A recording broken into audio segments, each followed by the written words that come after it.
So, hey guys, this is KMC whatever. I'm Kirsten, and today's video is going to be the first video of our true crime series for 2020. So yeah, let's just get on with this. So today's video is going to be about a girl named Katie Ogle.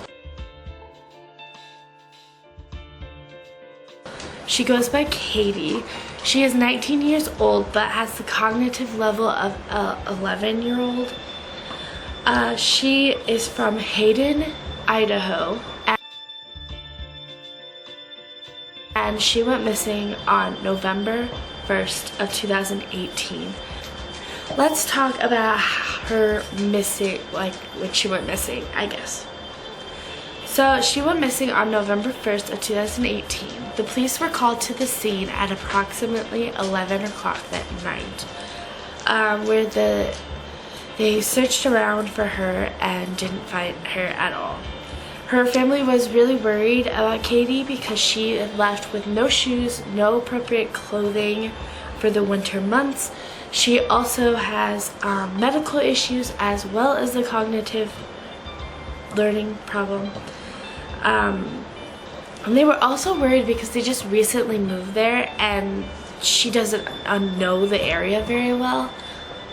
So they were concerned that she'd get lost very easily.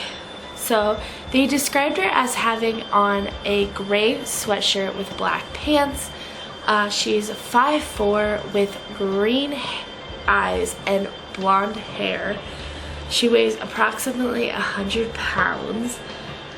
She was last seen walking towards a heavily wooded area.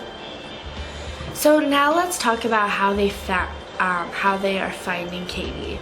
So police had called in a bunch of different reinforcements, rescuers, searchers, everything above and beyond. And deputies and searchers and rescuers went out and looked for hours and hours and hours on November 2nd and had no luck on finding her. So the police posted to their Facebook page asking the community to help find this missing local girl. And on November 3rd, they continued to search and even posted on their Facebook again, with no luck. So let's talk about the people that helped find Katie. Chris Trumbirch and his stepson Ryle Gordon were out on a hunting trip on their family acres, Hayden Lake, about 5 miles from town. When they were on their way back to their cabin at about 4:45, on their dirt road leading to their cabin, they saw the words "help" written in the dirt or mud.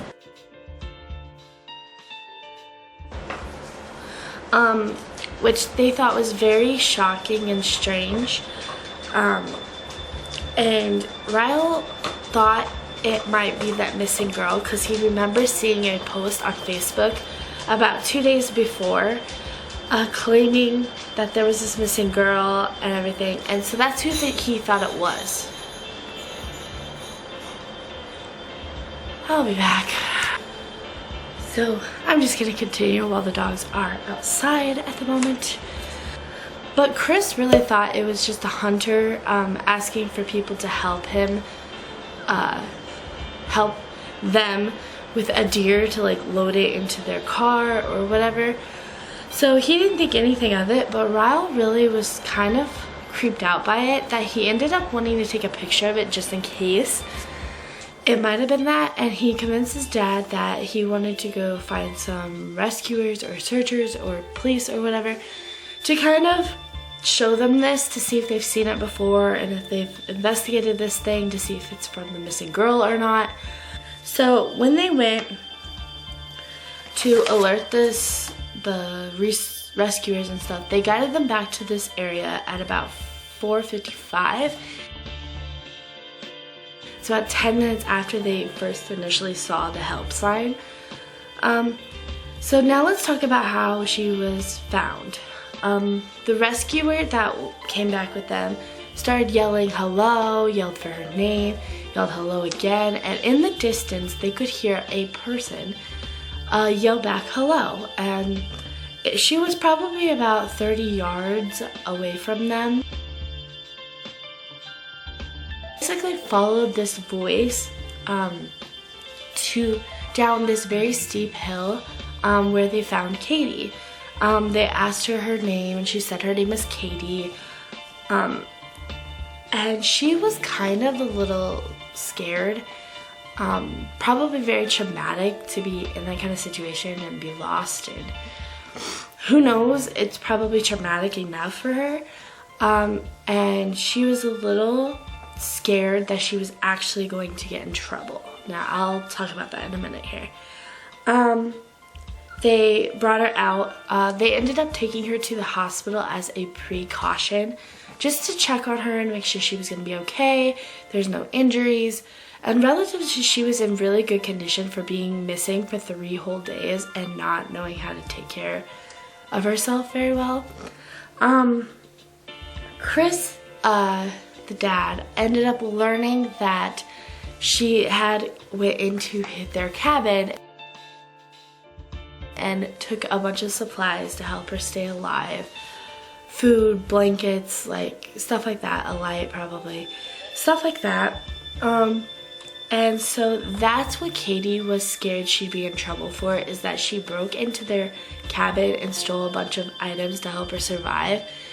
And the guys were really like shocked that she even knew how to do that, I guess. And like they were actually really happy that she did that, and was actually happy because they took it as, you know, we helped save this girl, that was our stuff that she used and all that.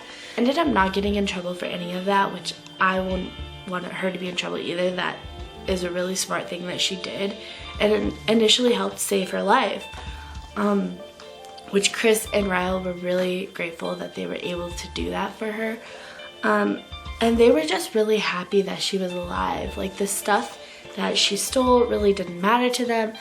They could always replace that stuff, but a life of a human being meant so much more to them, and they were just really happy that she was actually okay and not injured or anything like that. Like I said, they did take her to the hospital just to check on her, and then the police went on to Facebook saying that she found, and that there was a resident tip that helped them find her. The resident tip, as we all know, is Chris and Ryle. And she ended up being completely found on November 3rd at 5:20 about. So, I mean, you're looking at maybe a 30-minute, 25 minutes after the rescuers got there that they found her. And it's still very unknown why she even left her house, if she was purposely doing it to run away from something, or if she really did end up getting lost and didn't know where to go. She did have a cognitive level of 11-year-old, so I really don't know what they aren't able to do at this point. She was smart enough to figure out how to get food and water and make sure that she was gonna be safe, but she probably just got lost. My assumption is she probably got lost. My intention is I don't think she was trying to go anywhere. But at the same time, why would you just leave without no shoes and no coat or anything like that in the winter months? That's where I don't understand. I just thought this case was very, very interesting, and obviously the heroes behind it I thought was a very unique story. Not many people actually have a story like this, and I thought it was really kind of cool.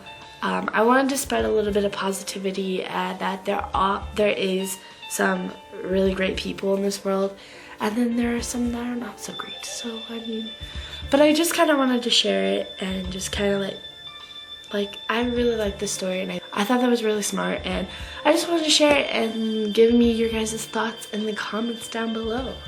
So yeah, let's just get on with this outro. So if you like this video, give it a thumbs up and comment down below any other cases that you might want me to cover.